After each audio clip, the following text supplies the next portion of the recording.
Евентуалната ескалација на војниот конфликт меѓу Израел и Хамас и можното вклучување во него на трети страни ќе има сериозно негативно влијание врз светската економија, вели универзитетскиот професор по економија Анастас Ѓуровски. Додава дека актуелната состојба ретко на кого во светот му одговара.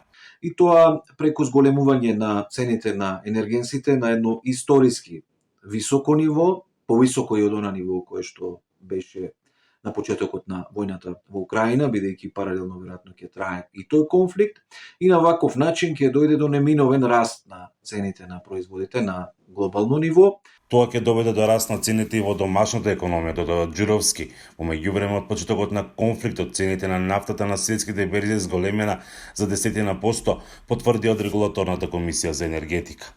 Бидејќи ние како мала економија веројатно меѓу првите тоа ќе го почувствуваме, така што ќе треба да бидеме подготвени брзо и ефикасно да реагираме со комбинација на мерки, како на фискалната политика, така и на монетарната политика.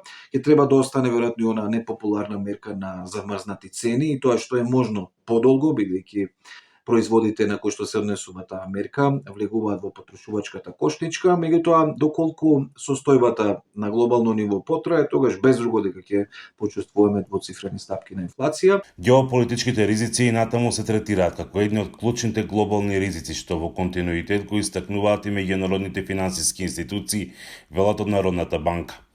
Избувнувањето на последниот конфликт Израел-Газа според аналитичарите особено може да делува на пазарот и цените на нафтата.